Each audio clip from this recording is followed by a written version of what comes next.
cuma sekedar untuk dunia saja, bisa dibeli pakai uang. Bisa dibeli pakai uang.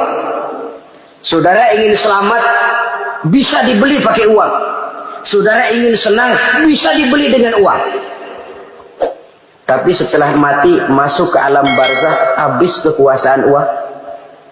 Nggak bisa lagi beli keselamatan pakai uang. Tidak mungkin lagi membeli kesenangan dengan uang. Di situ pahala yang megang peranan.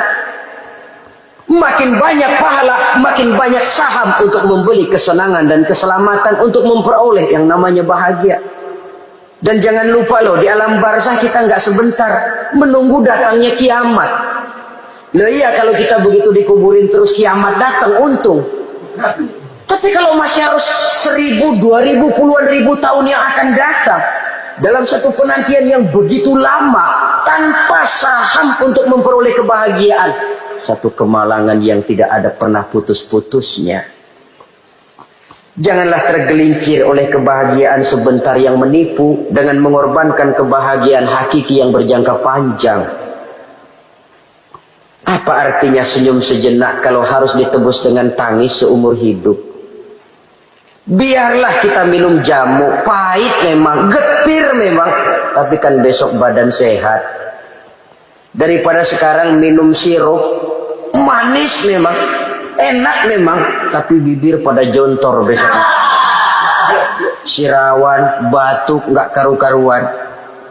Banyak orang tertipu oleh kesenangan yang sebentar. Padahal laisa kullu ma yalma'u zahaban. Belum tentu semua yang berkilat itu emas. Belum tentu semua yang gemerlap itu intan. Karena itu, marilah manfaatkan kesempatan yang diberikan Allah ini untuk mengumpulkan kebajikan yang sebanyak-banyaknya. Yang terakhir sekarang, yang keempat, tanda orang bahagia kata Nabi. Zaujatun salihah. Orang bahagia itu tanda yang keempat kata Nabi, punya istri biar cakep asal taat. Sudah surga itu, cakep taat. Istri kayak gitu, kalau belum mati jangan dikuburin dulu. Sudah cakep taat lagi. Tapi kadang-kadang enggak, udah jelek ngadat melulu. Apa yang mau dipilih? Sebab itu Quran mengatakan istri pakaian untuk suami, suami pakaian untuk istri. Kenapa suami istri diibaratkan pakaian? Alangkah tingginya gaya bahasa Quran ini. Suami istri teman hidup, hidup perjalanan panjang. Sejak kita dalam rahim sudah ada hidup kan di sini. Sampai ke alam dunia, masuk ke alam barzakh, kumpul di padang mahsyar, sampai menuju akhirat, itu perjalanan hidup. Carilah istri atau suami, teman hidup yang membawa manfaat tidak hanya kehidupan di dunia ini, sampai di alam barzakh, sampai di padang mahsyar. Suaminya mungkin meninggal lebih dulu, atau istrinya mungkin meninggal lebih dulu. Tapi suami atau istri yang masih hidup berbuat kebajikan. Suami saya meninggal, ada hartanya, saya sedekahkan, niat pahala untuk almarhum suami saya. Ini teman hidup. Tidak dibatasi dan tidak bisa dipisahkan oleh maut sekalipun. Zohirnya mungkin pisah, badannya mungkin pisah, tapi hatinya, jiwanya, kebersamaannya dalam menghadapi kehidupan. Karena itu, saudara-saudara, bahasa Quran indah. Suami istri diibaratkan seperti pakaian. Apa fungsi pakaian? Pertama, pakaian jadi kebanggaan. Artinya, suami harus menjadi kebanggaan istri, istri harus jadi kebanggaan suami. Yang kedua, pakaian itu kan fungsinya menutup aurat. Artinya, sesama suami istri harus saling menjaga kekurangan masing-masing. Jangan malah sesama suami istri saling membongkar rahasia dan aibnya sendiri-sendiri. Istrinya diceritain jeleknya di mana-mana, atau suaminya dibongkar rahasianya di pasar umum. Itu sudah tidak lagi berfungsi sebagai pakaian. Kenapa semua ini diperlukan? Karena kita menyadari bangsa yang baik terdiri dari masyarakat yang baik. Masyarakat yang baik merupakan susunan dari warga yang baik. Warga yang baik adalah terdiri dari rumah tangga yang baik. Dan rumah tangga yang baik merupakan susunan dari pribadi yang baik. Dari situ langkah dimulai. Membangun satu bangsa yang baik diawali dengan membangun rumah tangga yang baik, dengan menciptakan pribadi yang baik. Sehingga dari sini diharapkan berkembanglah nilai-nilai kebaikan. Orang akan bahagia mempunyai istri yang soleh. Kenapa? Tidak ada seorang suami bisa sukses jadi apapun dia, apapun profesinya, dokterkah, kiaikah, mubalikah, petanikah, pengusahakah, pejabat tinggikah, tidak ada seorang suami yang bisa sukses tanpa peran serta istrinya. Walaupun memang peranan itu tidak begitu kelihatan, tapi sangat menentukan. Menyangka bahwa itu semua dapat mengekalkan kebahagiaan, dapat menunjang kehidupan yang langgeng. Ada yang berlomba-lomba mengejar-ngejar harta. Seluruh waktu dalam hidupnya habis untuk mengejar harta. Tidak peduli siang atau malam, sore atau pagi. Sujud tidak lagi sempat, Allah dilupakan dengan agama jauh. Ada yang berlomba mengejar-ngejar pangkat, jabatan dan kedudukan. Tidak peduli menjilat ke atas, menginjak ke bawah atau menyikut kiri dan kanan. Bahkan teman pun jadi lawan, lawan pun jadi teman. Bukan soal, yang penting pangkat terkejar. Ada yang berlomba memperbanyak kendaraan. Sejak dari jet pribadi, pesawat kapal pesiar, sampai kepada mobil-mobil mutakhir. Ada yang berlomba memperbagus rumahnya. Ada yang berlomba memperbanyak istri dan anak-anaknya. Seluruhnya tenggelam di dalam perlombaan yang menurut ukuran mereka akan mendatangkan prestise, kemegahan, dan kebanggaan. Allah subhanahu wa ta'ala menegur, memberikan peringatan dalam surah yang pendek, yaitu surah At-Takatsur. Alhaakumut takatsur hatta zurtumul maqabir. Kalla sawfa ta'lamun. Alhaakum ay syaghalakum an ta'ati rabbikum. Kamu telah lalai daripada taat kepada Tuhanmu, dan yang menyebabkan kamu lalai itu tidak lain at-takatsur. At-takatsur artinya at-tabahi bi kasrati mata'id dunya. Bermegah-megah dengan memperbanyak kesenangan hidup duniawi. Dengan kata lain, berlomba-lomba mengejar kemegahan duniawi telah menyebabkan kamu lalai daripada mengingat, daripada taat kepada Allah subhanahu wa ta'ala. Apabila orang cenderung materialistis, seluruh kegiatan hidup dikerahkan untuk berlomba memperbanyak materi.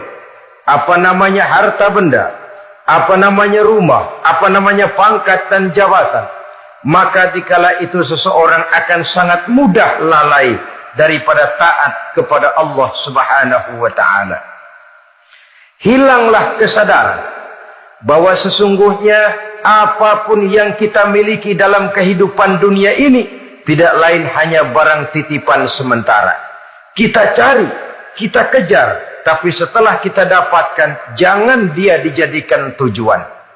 Jadikanlah dia sebagai alat.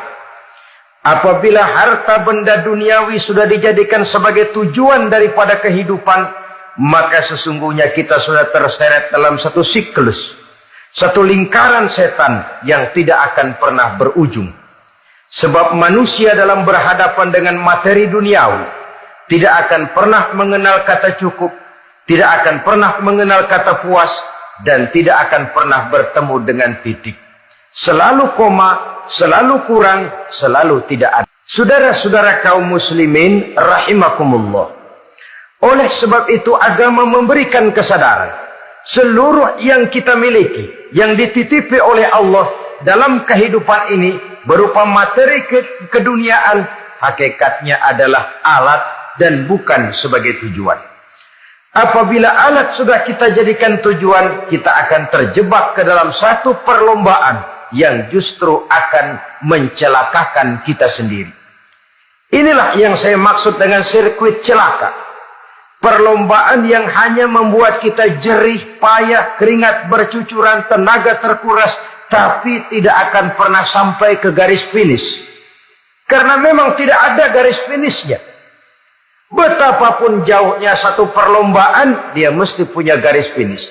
Tapi kalau sudah at-takatsur, berlomba bermegah-megah diri, maka barangkali tidak akan pernah ada garis finishnya. Kita akan terseret dalam lingkaran setan berputar di seputar itu tanpa tahu kapan berhenti dan di mana titiknya. Agamalah yang memberikan kesadaran. Alhaakumut takatsur. Bermegah-megahan telah membuat kamu lalai daripada taat kepada Allah Tuhanmu. Semua sadar bahwa kita diciptakan tidak lain adalah untuk mengabdi kepada Allah. Nilai pengabdian ini sering lentur, nilai pengabdian ini sering luntur, manakala kita sudah berlomba-lomba, bermegah-megah dengan materi kehidupan dunia. Islam jelas tidak menganjurkan penganutnya jadi orang miskin. Bahkan Imam Ali karramallahu wajhah pernah mengatakan, kemiskinan bisa menyebabkan kekufuran. Ayat yang pertama turun juga kita tahu, Iqra, baca olehmu. Kan seolah-olah Quran cuma tidak langsung saja bilang, hai orang Islam, kamu jangan jadi bodoh. Kebodohan menimbulkan kemiskinan, kemiskinan mendekatkan kita kepada kekufuran.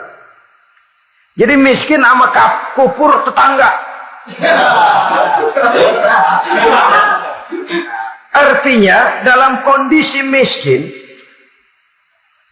kemudi hati itu mudah terombang-ambing. Oleh sebab itu sering kemiskinan umat Islam ini dimanfaatkan oleh orang-orang lain untuk menyebarkan agamanya. Padahal agama adalah soal keyakinan yang tidak mungkin ditunjang dengan supermi, ditunjang dengan beras, pakaian, obat-obatan, beasiswa. Agama adalah soal keyakinan. Keyakinan adalah soal kebenaran, dan kebenaran itu adalah milik bersama. Tujuan diciptakannya manusia tidak lain adalah untuk melaksanakan ibadah. Kalau orang tenggelam dalam perlombaan memperbanyak harta, mempertinggi kedudukan, memperindah segala macam yang sifatnya duniawi, biasanya itu akan membuat dia lalai dari taatnya kepada Allah Azza wa Jalla. Kadang bukan hanya lalai daripada taat, juga sering terjebak kepada maksiat. Karena kalau pola pandang dan tolok ukur sudah benda duniawi semata-mata, sangat tidak mustahil orang lalu terjebak ke dalam prinsip menghalalkan segala cara. Asal sudah tujuan tercapai, cara apapun halal. Akhirat nomor 18. Nah, bukankah memang barangkali kita sejak kecil sudah dilatih untuk materialistis? Umpamanya, kita hanya sering dilatih untuk takut kepada yang konkret-konkret saja. Takut kepada yang nyata-nyata saja. Seorang ibu kalau menakuti anaknya, aduh nak, kenapa ini kau kerjakan? Kalau bapakmu tahu, waduh, habis kamu. Ya. Kita lihat, kalau bapakmu tahu, kalau polisi tahu, kalau hansip tahu, kalau satpam tahu. Tapi jarang seorang ibu menanamkan kepada anak, nak, kenapa ini yang kau lakukan, nak? Bukankah kau tahu Allah lihat, Allah tahu, Allah dengar, Allah, nak? Diajarkan takut kepada yang gaib. Karena kalau takut dia kepada polisi, dia pasti bisa cari tempat lain dong yang polisi kagak lihat. Kalau takut dia kepada satpam, minggir dong ke tempat yang kira-kira satpam nggak lihat. Tapi kalau sudah takut itu terpulang kepada Allah, kepada yang gaib, tidak sejengkal tanah pun yang terhalang dari pengetahuan Allah. Tapi itulah salahnya kita. Sejak kecil anak-anak sudah kita latih untuk takut hanya kepada yang konkret-konkret saja. Akibatnya sampai dia besar melembaga dalam kehidupannya. Dia nyolong, kata temannya, kamu nyolong ya? Iya. Kok nyolong sih? Emang? Kenapa nyolong? Biarin.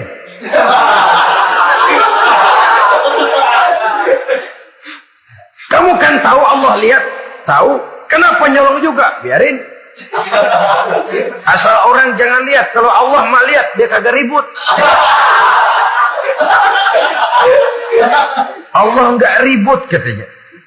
Nah, ini kan satu refleksi yang timbul daripada kenyataan. Jikalau orang hanya dijejali rasa takut kepada yang konkret-konkret saja, kepada yang zahir-zahir saja, yang akan tumbuh lalu mental kucing.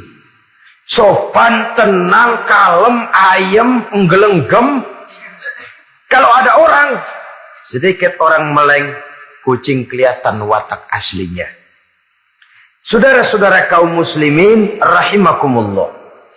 Oleh sebab itulah maka agama lewat surah yang kita bicarakan pada pertemuan ini memberikan peringatan. Kala jangan begitu dong. Kamu boleh mencari dunia, silahkan cari harta yang banyak, cari pangkat yang tinggi, tapi jangan itu membuat kamu lalai daripada taat terhadap Allah Subhanahu wa ta'ala. Jangan karena keinginan mendapat harta yang sebanyak-banyaknya lalu melakukan segala macam cara asal tujuan tercapai. Itu sudah membuat kita lalai. Jangan karena ingin mengejar kedudukan yang tinggi lalu jilat atas injak bawah. Nggak mempan jilat, dukun dipakai.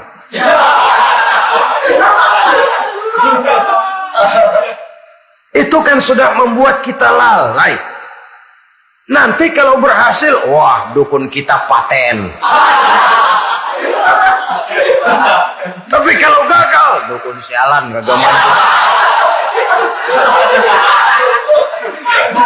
Hilanglah Allah dalam kehidupan kita. Makin materialis, dan perlombaan ini membawa kita kepada kecelakaan.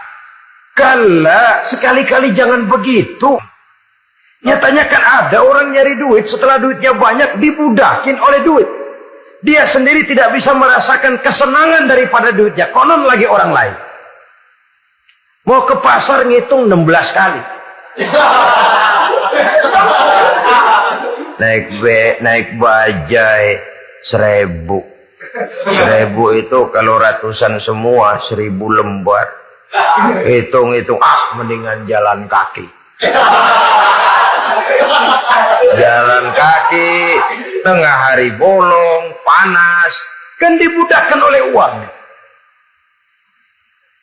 Cari karier, kejar pangkat, kejar kedudukan. Setelah ditemukan itu, jadikan dia sebagai alat, jangan dijadikan tujuan. Pangkat kau milikku, karena kau milikku kau harus jadi budakku, jangan aku yang jadi budak kau pangkat. Satu saat dia harus lepas dari kita, jiwa ini lapang. Kenapa? Dahulu pun ketika lahir ke dunia tidak ada pangkat yang kita sandang. Dahulu pun ketika lahir ke dunia tidak ada harta yang kita bawa. Jadi harta itu, pangkat itu, kedudukan itu ada dalam hati, tapi tidak berurat dan berakar. Kalau dia berurat dan berakar dalam hati, berat misah sama harta itu. Berat. Sekedar ngasih fakir miskin cepet juga berhitungnya 17 lembar.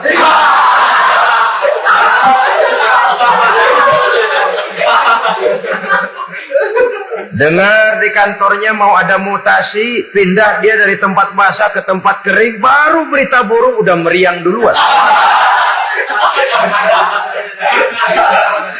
Ini nanti bagaimana, itu nanti bagaimana, ini nanti bagaimana. Kan tidak jarang orang yang kena apa istilah kerennya zaman sekarang itu post power syndrome. Post power syndrome ini pernah dianalisa oleh Nabi. Kata beliau, irhamu salasatan minan nas. Sayangilah 3 macam manusia. Siapa mereka? Pertama, azizan zallat. Orang terhormat yang jatuh hina. Ini yang sering terkena post power syndrome. Biasa kemana-mana dikawal, dihormati, datang ke tempat ini protokol siap, ini serba diatur semua, serba beres. Begitu jabatan selesai atau pensiun, habis orang gak indah-indah. Dia lihat orang diemin aja, orang diemin, orang tonton. Ini kalau nggak kuat mentalnya, itu kena post power syndrome. Akibatnya ya bisa jantungan, bisa leper, bisa darah tinggi. Ya penyakit-penyakit yang zaman dulu kita nggak kenal. Ini kan makin banyak dokter, makin maju ilmu kedokteran, makin aneh penyakit. Saudara hadirin yang saya hormati, post power syndrome. Kena apa yang dinamakan frozen emotional attitude. Tidak kuat menghadapi kenyataan. Azizan zalla, orang terhormat yang jatuh hina, itu sangat perlu dikasihani. Yang kedua, ghaniyan qad iftaqara. Orang kaya jatuh miskin. Ini juga sama. Biasa hidup apa ada, serba ada, lalu harus hidup apa adanya. Ini kalau kurang-kurang kuat, benar-benar membleh.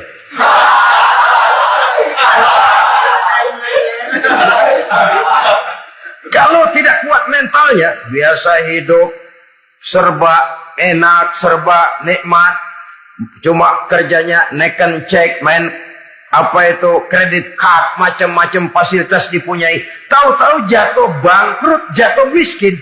Kalau tidak fondasi agamanya kuat, bisa gantung diri, bisa bunuh diri, bisa frustasi, bisa terkena psikosomatik, tekanan jiwa mempengaruhi faktor biologis. Timbullah tekanan, terjadilah penyakit aneh-aneh. Al-Ghaniyan qad iftaqara, orang kaya jatuh miskin, itu perlu dikasihani. Yang ketiga, wa faqihan yal'abu bihil juhal. Ahli fikih tapi dipermainkan oleh orang-orang bodoh. Hanya kebetulan orang bodoh itu punya kekuasaan. Hukum bisa dipesan.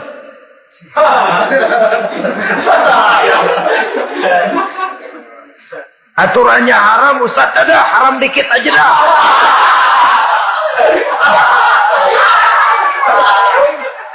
Sibuklah tuan fakih ini, ahli fikih ini mencari dalil kebet sana kebet sini supaya yang tadinya haram benar bisa jadi haram sedikit.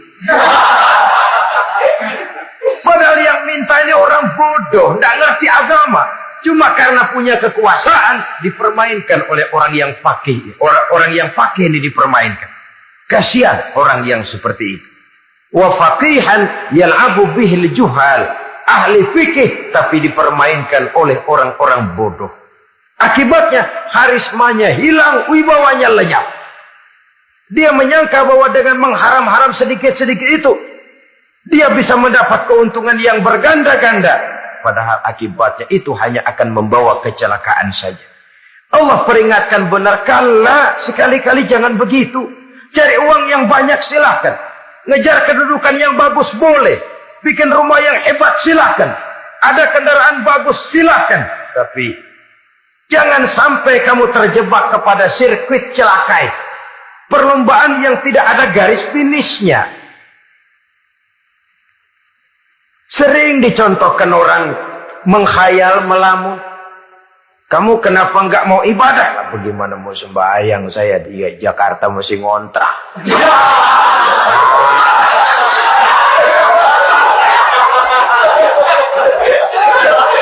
Bingung, tiap akhir tahun kontrakan habis. Kalau punya rumah sendiri, walaupun kecil-kecilan, tenanglah saya ibadah. Baiklah, baiklah. Oleh Allah diberikan rezeki, bisa bikin rumah, walaupun kecil-kecilan. Sudah punya rumah sendiri, belum juga ibadah. Apalagi, mulur lagi. Habis bagaimana mau sembahyang, rumah kecil banget. Pinggir kali, asal hujan bocor, ya.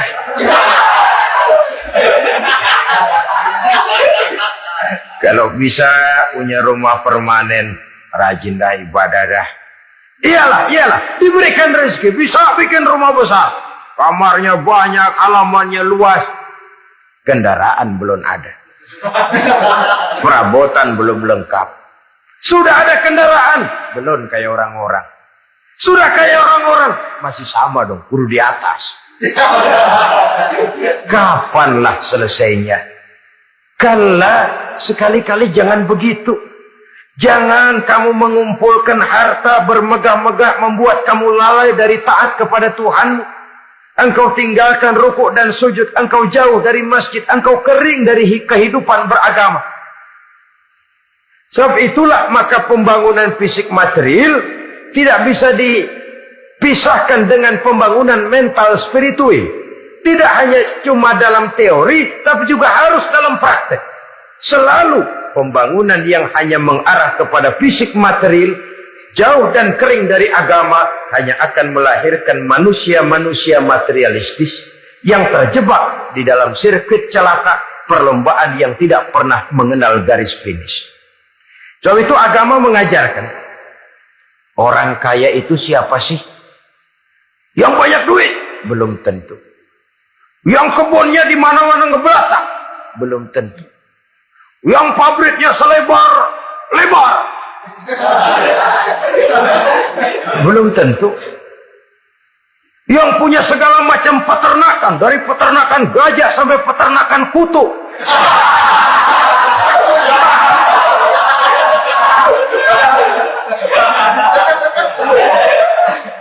Belum tentu.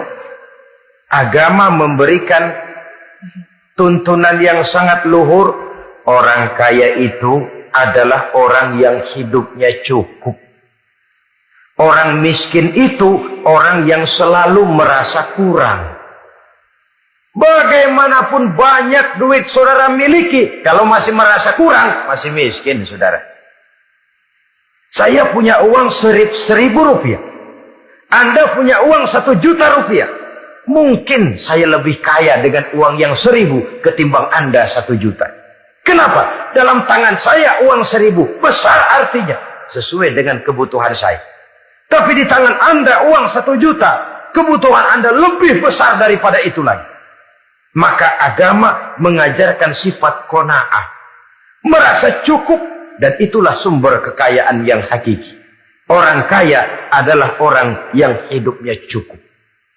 Kalla saufa ta'lamun. Jangan begitu, nanti kamu akan tahu. Summa kalla saufa ta'lamun. Jangan sekali-kali begitu, suatu saat kamu pasti akan tahu. Kalla law ta'lamuna ilmal yaqin, thumma latarawunnaha 'ainal yaqin, thumma latus'alunna yawma idzin 'anil na'im. Nah, kapan perlombaan ini akan menyadarkan orang biasanya? Hatta zurtumul maqabir. Sampai kamu dekat ke liang kubur. Itu biasanya kalau istilah orang sekarang baru ngeh. Asal sudah napas sampai tenggorokan disambung dengan selang. Sudah Senin Kemis dibantu dengan alat picu jantung. Gerak, gerak, gerak, gerak. Sudah kayak orang mau gergaji kayu. Dikala itu barulah sadar orang biasanya. Dan kesadaran semacam itu, kesadaran yang terlambat. Kesadaran ala Fir'aun. Fir'aun selagi hidup diajak beriman dan nehi aja.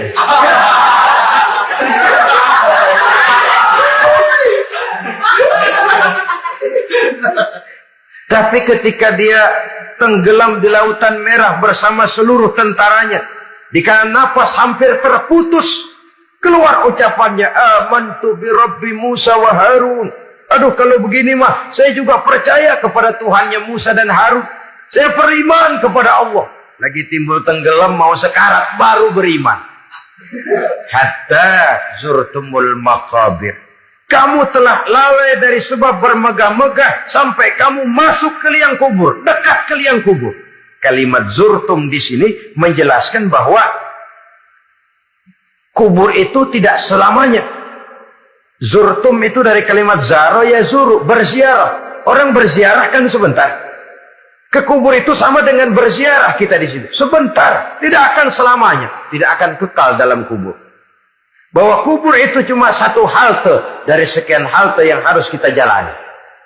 Hatta zurtumul maqabir ay mutum wa dufintum fil kubur. Sampai kamu mati, dikubumikan dalam kubur, barulah kamu sadar bahwa perlombaan itu hanya sia-sia. Bahwa perlombaan itu tidak akan pernah mengenal garis finish. Bahwa perlombaan itu akan membuat kamu celaka. Begitulah umumnya kebanyakan orang yang terjebak ke dalam paham materialis, baru menyadari kesalahan langkahnya pada saat napas sudah sampai di tenggorokan. Ternyata uangnya yang miliaran rupiah tidak sanggup menyambung napasnya.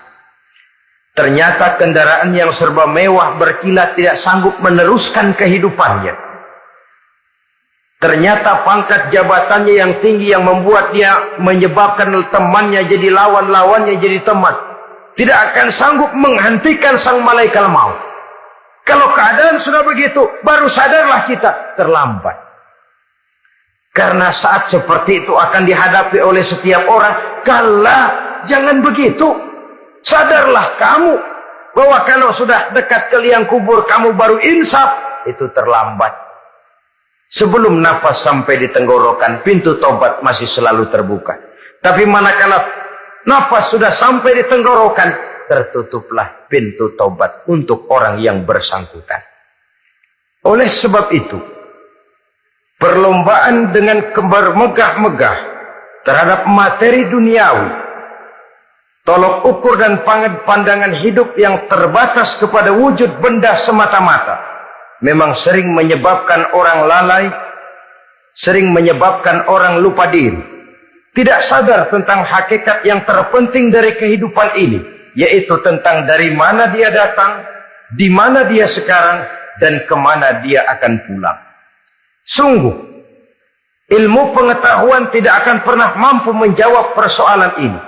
Sungguh, filsafat juga tidak berdaya menghadapi pertanyaan seperti ini. Hanya agama yang mampu memberikan kepastian batin tentang hakikat dari mana kita datang, di mana kita sekarang, dan kemana kita akan pulang. Makin kita renungi pertanyaan ini, makin kita menemukan diri sendiri. Dan makin kita menemukan mengenal diri sendiri, kita akan semakin mengenal Allah Subhanahu wa ta'ala. Semakin kita mengenal Allah, maka akan semakin terpanggil kita untuk dekat dengannya, mentaati segala perintahnya, dan berupaya menjauhi segala yang dilarangnya. Dengan demikian selamatlah kita dari satu perlombaan yang hanya akan menyeret kita kepada menghalalkan segala cara, jauh dari agama,